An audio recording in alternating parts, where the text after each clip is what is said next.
Doctor Sufiya Saleem, പട്ടം SUT ഹോസ്പിറ്റലിലെ senior consultant പൾമണോളജിസ്റ്റാണ്. ഞാനിന്ന് സംസാരിക്കാൻ പോകുന്നത് ഹ്യൂമൻ മെറ്റാന്യൂമോവൈറസിനെ പറ്റിയാണ്. നമുക്ക് എല്ലാവരുടെയും ഇടയിൽ ഒരു പല പല സംശയങ്ങളുണ്ട്. ഈ വൈറസ് ഔട്ട് ബ്രേക്ക് കഴിഞ്ഞപ്പോൾ നമുക്ക് TV-യിലും പത്രവാർത്തകളിലും ഒക്കെ നമ്മൾ കേട്ടറിയുന്നുണ്ട്. ഇന്ത്യയിലും ഈ രോഗം വന്നിട്ടുണ്ട്.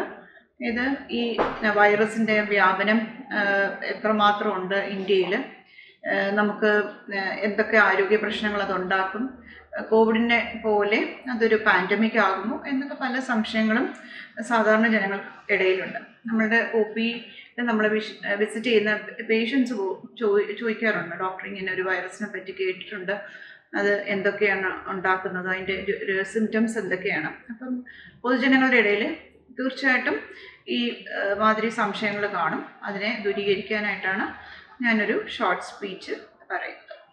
ഈ ഹ്യൂമൻ മെറ്റാന്യൂമോ വൈറസ് എന്ന് പറഞ്ഞാൽ നമ്മൾക്ക് ഒരു 50 വർഷം മുന്നേ ഉള്ള നമ്മുടെ കമ്മ്യൂണിറ്റിയിലുള്ള ഒരു വൈറസാണ്. പക്ഷേ വൈറസിനെ പറ്റി പഠിച്ചതും ഇതിനെ ഒരു ഹ്യൂമൻ മെറ്റാന്യൂമോ വൈറസ് എന്ന് പറഞ്ഞൊരു പേരൊക്കെ കൊടുത്തതും 2000-ലാണ്. ഇത് നമ്മുടെ ഇടയിൽ ഉള്ള വൈറസാണ്. സാധാരണ നമ്മളുടെ ഇൻഫ്ലൂ വൈറസും നമ്മളുടെ കോവിഡ് ഉണ്ടാക്കുന്ന SARS-CoV വൈറസിനെ പോലെയൊക്കെ നമ്മളുടെ ഇടയിൽ നമ്മുടെ കമ്മ്യൂണിറ്റിയിൽ ഉള്ള വൈറസാണ്.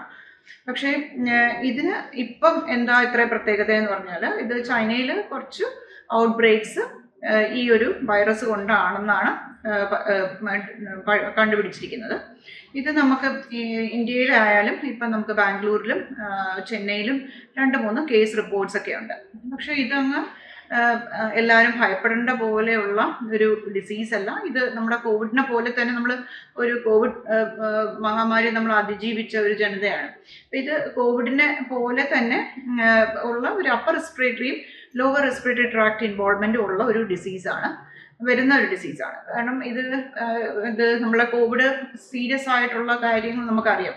സിവിയർ കോവിഡ് വന്നത് വയോജനങ്ങളിലും കോമോബിഡിറ്റീസ് ഉള്ള ആൾക്കാരിലുമാണ്. അതുപോലെ തന്നെയാണ് നമുക്ക് ഈ ഹ്യൂമൻ മെറ്റാന്യൂമോ വൈറസിൻ്റെ വ്യാപ്തി. ഇത് നമുക്ക് ഹെൽത്തി ഇൻഡിവിജ്വൽസിന് നമുക്ക് ഒരു അപ്പർ റെസ്പിറേറ്ററി ഇൻഫെക്ഷൻ പോലെ വന്നു പോകാം. എന്നാൽ ഈ കോമോബിഡിറ്റീസ് എന്ന് വെച്ചാൽ ഡയബറ്റീസ്, കിഡ്നി രോഗങ്ങൾ, മറ്റ് ശ്വാസ സംബന്ധമായിട്ട് രോഗങ്ങളെല്ലാം ഉള്ളവർക്ക് ഇത് സിവിയർ ആവാം, ന്യൂമോണിയ ആകാം, അത് മരണത്തിൽ വരെ കലാശിക്കാം. അത് സിവിയർ ന്യൂമോണിയയുടെ കോഴ്സ് പോലെ അതെങ്ങനെയാണ് അതിൻ്റെ ഇൻറ്റൻസിറ്റി അതുപോലെ അനുസരിച്ച് അത് ഡെത്തിൻ്റെ നമുക്ക് ഒരു എൻഡാണ്. പക്ഷേ സാധാരണ രീതിയിൽ സാധാരണ ഒരു വൈറൽ ഇൻഫെക്ഷൻ പോലെ തന്നെ ഇത് കരുതേണ്ടതുള്ളൂ. അപ്പം ഇതിൻ്റെ ഡയഗ്നോസിസ് എന്ന് പറഞ്ഞാൽ, നമ്മളുടെ കോവിഡ് കാലയളവിൽ കോവിഡ് സ്ഥിരീകരിച്ച പോലെ നമ്മൾ ത്രോട്ട് സ്വാബ് എടുത്ത് അതിൻ്റെ RNA ഡിറ്റക്ഷനാണ്, PCR ടെസ്റ്റാണ് കോവിഡ് ഈ മെറ്റാന്യൂമോ വൈറസ് ഡയഗ്നോസ് ചെയ്യുന്നത്. അതിൻ്റെ ട്രീറ്റ്മെൻറ്റ് എന്ന് പറഞ്ഞാൽ പ്രത്യേകിച്ച് ഒരു ആൻറ്റിവൈറൽ ഡ്രഗ്സ് അതിന് ട്രീറ്റ്മെൻറ്റിനായിട്ട് പറയുന്നില്ല. സാധാരണ സിംറ്റമാറ്റിക് ട്രീറ്റ്മെൻറ്റിനാണ് കൊടുക്കുന്നത്. പക്ഷേ പിന്നെ ഓക്സിജൻ ന്യൂമോണിയ ആയിട്ട് പുരോഗമിച്ചാൽ അതിൻ്റെ അനുസരിച്ചിട്ടുള്ള ന്യൂമോണിയ ട്രീറ്റ് ചെയ്യുന്ന പോലെ ട്രീറ്റ് ചെയ്യണം. ഇതൊക്കെയാണ് അതിൻ്റെ പറ്റിയുള്ള പ്രധാനമായിട്ടും വൈറസിനെ പറ്റിയുള്ള പ്രധാനമായിട്ടുള്ള കാര്യങ്ങൾ. പക്ഷേ ഇതിനെ നമുക്ക് ചെറുത്ത് നിൽക്കണം. ഇത് നമുക്ക് തീർച്ചയായിട്ടും നമ്മൾ കോവിഡ് വന്നപ്പോഴത്തേക്ക് നമ്മൾ ചെറുത്ത് നിന്നതുപോലെ നമ്മളുടെ ഹൈജീൻ മെഷേഴ്സ് എല്ലാം നമുക്ക് പ്രോപ്പറായിട്ടൊന്ന് പാലിച്ചാൽ ഈ വൈറസിനെ ചെറുത്ത് നിർത്താവുന്നതേ ഉള്ളൂ. ഹാൻഡ് വാഷിങ്ങും മാസ്ക് ഇടുകയും, ഇപ്പോൾ ഭയങ്കര ക്രൗഡഡ് ആയിട്ടുള്ള സ്ഥലങ്ങളിലൊക്കെ പോകുമ്പോൾ മാസ്ക് ഇടുകയും, പിന്നെ എന്തെങ്കിലും റെസ്പിറേറ്ററി സിംറ്റംസ് ഒക്കെ ഉള്ള ആൾക്കാരുമായിട്ട് നമുക്ക് സമ്പർക്കം പുലർത്തേണ്ട അവസരങ്ങളിൽ ഒക്കെ ഉണ്ടായാൽ നമുക്ക് ഹാൻഡ് വാഷിങ്ങും ഒക്കെ ഡിസ്റ്റൻസിങ്ങും ഒക്കെ ഒന്ന് പാലിക്കുക. പിന്നെ പ്രോപ്പറായിട്ട് അവനവൻ്റെ ഇമ്മ്യൂണിറ്റി കാത്തു സൂക്ഷിക്കുന്ന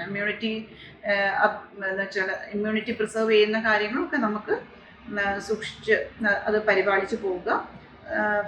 പിന്നെ ഒരു ഹെൽത്തി ലൈഫ് സ്റ്റൈൽ കണ്ടിന്യൂ ചെയ്യുക. ഇതൊക്കെയാണ് ഇതിൽ നിന്ന് പ്രിവെൻഷന് വേണ്ടിയിട്ടുള്ള മാർഗങ്ങൾ. പ്രത്യേകിച്ച് നമുക്കൊരു ട്രീറ്റ്മെൻറ്റ് സ്ട്രാറ്റജി ഇല്ലാത്തതുപോലെ തന്നെ. ട്രീറ്റ്മെൻറ്റ് സ്ട്രാറ്റജി എന്ന് പറഞ്ഞാൽ ഇതിന് പ്രത്യേകമായിട്ട് ആൻറ്റിവൈറൽ ഡ്രഗ്സ് ഒന്നും പറയുന്നില്ല. അതുപോലെ തന്നെ ഇതിന് ഒരു വാക്സിനും ഇല്ല. ഇതുവരെ ഈ ഹ്യൂമൻ മെറ്റാന്യൂമോ വൈറസിന് വാക്സിനൊന്നും ഡിസ്കവർ ചെയ്തിട്ടില്ല. അതുകൊണ്ട് നമ്മുടെ പേഴ്സണൽ പ്രൊട്ടക്റ്റീവ് മെഷേഴ്സ് എല്ലാം നല്ല കാര്യമായിട്ട് പരിപാലിച്ച് പോകുന്നതായിരിക്കും ഏറ്റവും ഉത്തമം. ഈ അസുഖം വരാതിരിക്കാനും ഇതിൻ്റെ സാമൂഹ്യ വ്യാപനം തടയാനും. Thank you.